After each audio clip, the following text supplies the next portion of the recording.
ഇറാനുമായി ഒരു യുദ്ധം സത്യമായി ഉണ്ടായിരിക്കും, യാതൊരു സംശയവും വേണ്ട. അത് നടന്നേ തീരും. അത് വളരെ താമസിയാതെ നടക്കുകയും ചെയ്യും. ഇറാനുമായി യുദ്ധം വന്നാൽ മിഡിൽ ഈസ്റ്റ് ഇനിയും അട്ടിമറിയും. മിഡിൽ ഈസ്റ്റ് അട്ടിമറിഞ്ഞാൽ നമ്മുടെ സാമ്പത്തിക സ്രോതസ് മുഴുവനും നശിച്ചു. അതുകൊണ്ട് എക്കണോമിക്കൽ സിസ്റ്റത്തെ കൃത്യമാക്കാൻ നമ്മൾ പഠിക്കണം. സൂക്ഷിച്ച് ചെലവഴിക്കാൻ പഠിച്ചവർക്ക് ദാരിദ്ര്യം വരികയില്ലെന്ന് മുഹമ്മദ് മുസ്തഫ. ഇത് നിങ്ങൾ ഒന്നും കൂടി ശ്രദ്ധിക്കണം. ഞാനിത് വളരെ പണ്ടേങ്ങളോട് പറയുന്നുണ്ട്. ഇനി ഒരു യുദ്ധം ഉണ്ടാവുകയാണെങ്കിൽ അത് ഇറാൻ. ഞാൻ 2000 മുതൽ പറയുന്ന വർത്താനാണ്.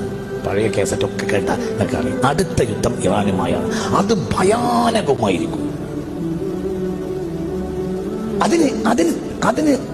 അതിനാരാ ചെയ്യുക? അതിന് മറ്റുള്ളവരാണ് ചെയ്യുക. എന്തുകൊണ്ട്? ഒരു നഷ്ടവും അവർക്കില്ല. നഷ്ടം ആർക്കാണുള്ളത്? പറ, ആർക്കാ നഷ്ടം സംഭവിക്കുക? മുസ്ലിമീങ്ങൾക്ക്. ഇറാൻ ഇനി ഒരിക്കലും അമേരിക്ക തിരിച്ചടിക്കില്ല. ഇറാൻ തിരിച്ചടിക്കുകയാണെങ്കിൽ തിരിച്ചടിക്കുക എങ്ങനെയായിരിക്കും? ഒരു സാധാരണ നിലയിൽ ഒരു രാജ്യം തിരിച്ചടിക്കുകയും പോലെ ഇറാൻ തിരിച്ചടിക്കുകയാണെങ്കിൽ ഖത്തറിലോ സൗദിയിലോ പറ ഉള്ള അമേരിക്കൻ ക്യാമ്പുകളെ ആക്രമിക്കുകയാണ് ചെയ്യുക. അപ്പൊ സ്വാഭാവികമായും എന്തുണ്ടാവും? ആ രാഷ്ട്രം ആ പക്ഷത്ത് ചേരും. ഇത് നടക്കൂലേ? നടക്കും. നടന്നേ തീരും. ഇറാനുമായി യുദ്ധം അനിവാര്യമാണ്. അത് നടന്നേ തീരും. അത്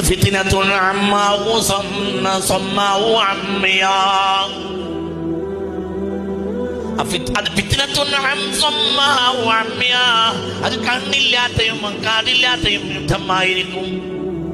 മനുഷ്യരാശി ഇന്നുവരെ കണ്ടതിൽ വെച്ച് വലിയ യുദ്ധം സംഭവിക്കും. അതിന് ഇനി കാലതാമസമില്ല. സംഭവിച്ചിരിക്കും. നമ്മളെ കാക്കട്ടെ.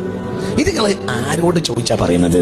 ഇത് മുത്തുനബി പറഞ്ഞതാ. മുത്ത് മുഹമ്മദ് മുസ്തഫ. ഞാൻ കുറെ കാലങ്ങളായി നിങ്ങൾ കുറെ കാര്യങ്ങൾ പറയാറുണ്ട്. അതങ്ങനെ തന്നെ നടക്കാറുണ്ട്. അത് കവടി നേരത്തെ പറയുന്ന വർത്താനല്ല. അതങ്ങനെ സംഭവിക്കൂ. അതിന്റെ രീതി അങ്ങനെയാണ്. അതിന്റെ രീതി കണ്ടാൽ അങ്ങനെയാണ്. അത് അങ്ങനെ വരൂ. അള്ളാഹു നമ്മളെ കാക്കട്ടെ. അത് സംഭവിക്കും. അത് സംഭവിക്കും. സംഭവിച്ചത് കഴിഞ്ഞാൽ ഇനി മിഡിൽ ഈസ്റ്റിൽ ഒരു യുദ്ധം ഉണ്ടായാൽ ഒരിക്കലും എക്കണോമിക്കൽ സിസ്റ്റം നേരെ നിർത്താൻ കഴിയൂല. അത് ഏറ്റവും ബാധിക്കുക കേരളത്തിനെയാണ്. അനാവശ്യമായ ഷോപ്പിങ്ങുകളിൽ പെണ്ണുങ്ങളെ നിയന്ത്രിക്കണം. ഇന്നത്തെ നമ്മളെ സാഹചര്യം ഇപ്പോഴും നമ്മളെ പെണ്ണുങ്ങൾക്ക് മനസ്സിലായിട്ടില്ല. ഇതിനേക്കാൾ വലിയൊരു വിപത്താണ് ഇനി പറയാൻ പോകുന്നത്. അതായത് ഒരു കല്യാണം ഉണ്ടായി എന്ന് സങ്കല്പിക്കാം. ഒരു കല്യാണം ഉണ്ടായാൽ ആ കല്യാണത്തിന് പുതുവസ്ത്രം തോന്നാം. അത് അങ്ങനെ തന്നെയല്ലേ പറയും? അത് അടുത്ത ആഴ്ച പിന്നെ കുടുംബത്തിൽ വേറൊരു കല്യാണം ഉണ്ടായാൽ